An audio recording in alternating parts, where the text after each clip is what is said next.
Salut à vous tous, on se retrouve aujourd'hui pour vous présenter un vidéoprojecteur.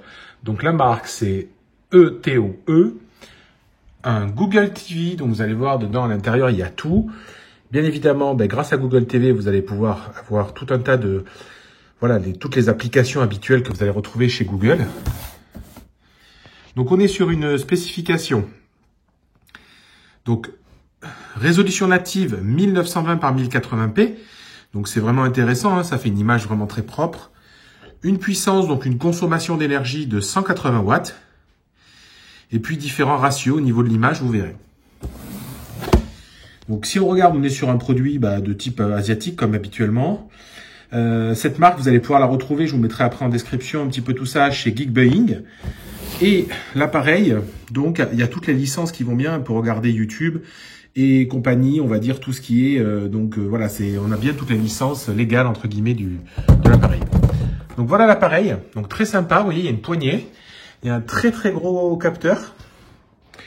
Vous allez voir que le son est plutôt correct aussi, alors dans ce que vous allez pouvoir entendre pour le coup. À l'arrière, donc vous avez des boutons.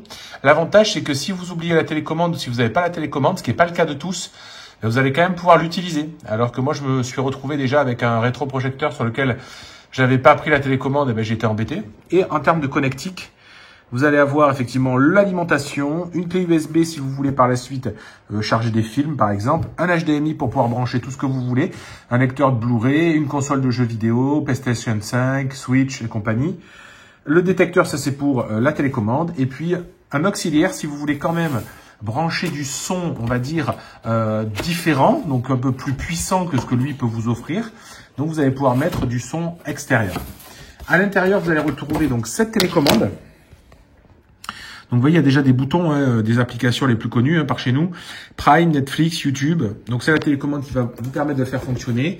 Et puis vous avez aussi un petit manuel. Voilà. Bon, après vous allez voir, c'est pas très compliqué à utiliser. L'objectif, c'est surtout le réglage automatique. Mais ça, vous allez voir, ça se fait aussi tout seul, sans aucun problème. Et donc, vous allez avoir également la partie alimentation. Donc, alimentation électrique, c'est avec un transformateur. Je vous montre ça quand je l'installe. Allez, c'est parti, on l'allume, on regarde les images.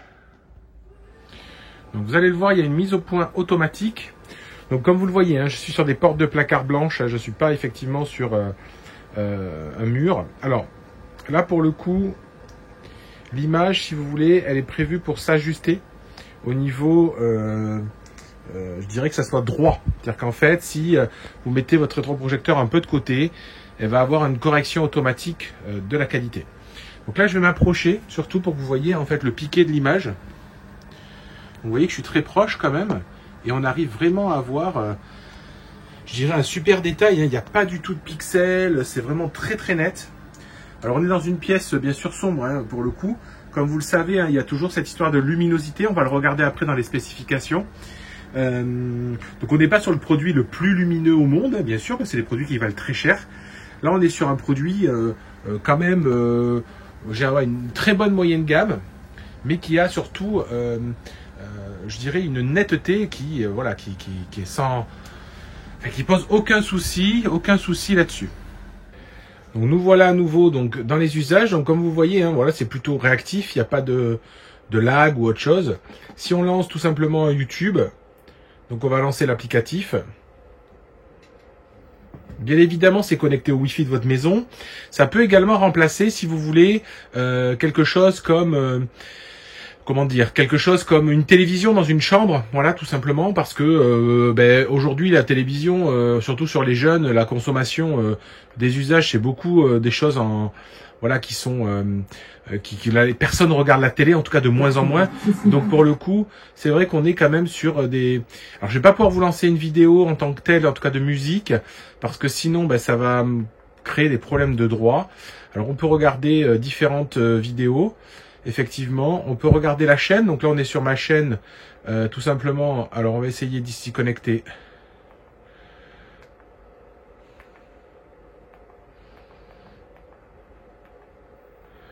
Donc, dans la bibliothèque, c'est les dernières vidéos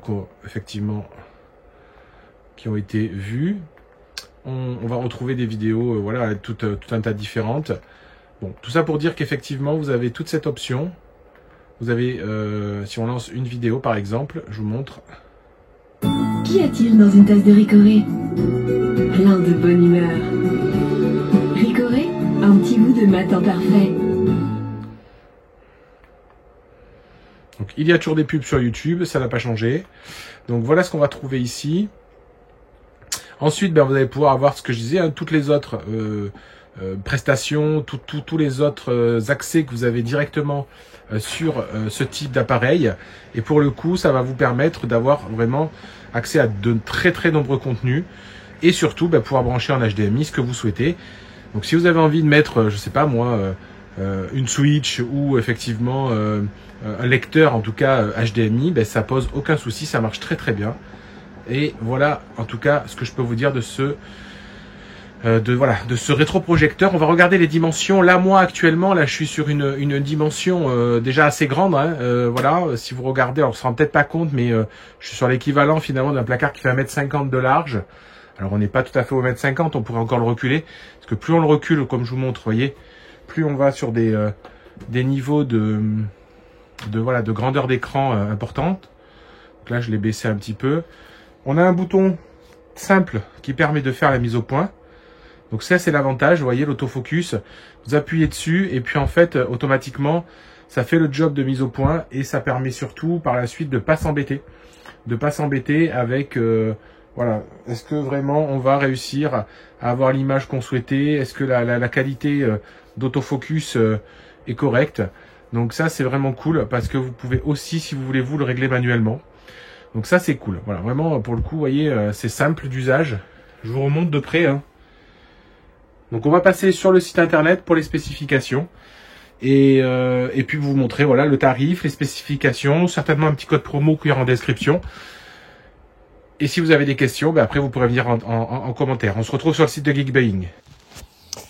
Nous voilà maintenant sur le site de Geekbuying, le partenaire de la vidéo. Donc on revoit effectivement l'appareil qui est donc en stock Europe. C'est-à-dire que si vous le commandez, vous l'aurez très rapidement, hein, on va dire en quelques jours. Il est donc, voilà, il n'arrive pas de Chine, il est déjà sur le territoire européen. On voit les spécifications, donc ce qu'on s'était dit un petit peu tout à l'heure, 20 watts de puissance, 2 haut-parleurs de 10 watts. Chromecast intégré Google Assistant, ce qui va vous permettre d'envoyer facilement des images sur l'appareil. Donc ça marche parfaitement. Il est bien certifié Netflix et Google+, enfin Google TV, donc il n'y a pas de problème. Hein, ça, ce que je vous dis, ça fonctionne. Des fois, il y a des appareils Google, mais qui ne sont pas totalement certifiés. C'est-à-dire qu'en fait, il y a Google dedans, mais c'est un peu entre deux. C'est une version un peu, je dirais, version light, allégée. On peut être embêté. Là, il n'y a pas de problème avec celui-ci. Hein. Vous allez avoir accès à tous les possibilités. On a donc un décodage à 1080p, donc ça, c'est l'image. Et il y a 1000 ANSI de qualité de lumière, en fait, au niveau de l'appareil. Il est capable de lire de la 4K. Bien évidemment, il restituera en 1080p, mais il sait lire les fichiers 4K. La mise au point automatique, c'est ce que je vous disais, la correction automatique du trapèze, c'est que ça réajuste l'image droite, même si l'appareil est un peu de travers. Des fois, c'est pas toujours simple de le positionner juste en face d'un écran ou d'un mur chez soi, parce que les prises, parce que voilà, des fois, il y a le canapé qui est à cet endroit-là. C'est pas forcément simple. Donc, il va corriger tout ça. La projection, donc sans fil Wi-Fi, double bande, c'est-à-dire qu'en fait, on peut diffuser des images aussi sans fil en direct, soit en 2,4 GHz ou en 5 GHz. Et puis voilà, c'est un appareil qui vous permettra d'avoir une taille d'image jusqu'à 200 pouces. Donc c'est gigantesque, 200 pouces. Bien évidemment, vous pouvez faire moins. Vous pouvez par contre pas faire de trop petites images. Voilà, l'achetez pas pour faire quelque chose de très petit. Alors généralement, on n'achète pas ce produit-là pour ça. Mais en tout cas, il a besoin d'un petit peu de recul. Voilà, il a besoin au moins d'avoir une image, je dirais, de 65-70 pouces pour pouvoir avoir une très belle qualité. Donc ça, c'est vraiment cool. La télécommande qui fonctionne très bien. Et il y a Google Assistant. Donc, vous pouvez passer des commandes en disant, je cherche le film de Untel. Ça va très, très bien marcher sans aucun problème. Le Google TV, on l'a vu. On ne va pas revenir dessus. Et puis, la qualité des images. Pour le coup, c'est vraiment quelque chose qui est important et qui est assez remarquable dessus. L'autofocus se fait en 1 seconde, donc ça, il y a pas de souci là-dessus. Et puis le son qui est de bonne qualité, vous pouvez quand même faire une sortie auxiliaire si vous avez ce besoin-là. Le build in Chromecast, donc ça c'est ce que je vous ai expliqué, on peut envoyer l'image depuis son smartphone Android. Et puis, il est donné pour... un fonctionnement pendant de très très nombreuses durées. Et vous avez effectivement la poignée également de transport qui est assez facile d'usage. Je m'arrête là-dessus. Vous avez les autres spécifications dans le lien. N'hésitez surtout pas, voilà, à aller voir le lien dans la description. Vous aurez un code promo, donc il coûtera moins cher que ce que vous voyez à l'écran. Donc ça, c'est cool. Et surtout, si vous avez des questions, venez en description. J'y répondrai avec plaisir. Je m'arrête là-dessus. Je vous dis à très très bientôt. Et puis, suivez-moi sur Twitter, Instagram, YouTube et Facebook. Allez, bye bye.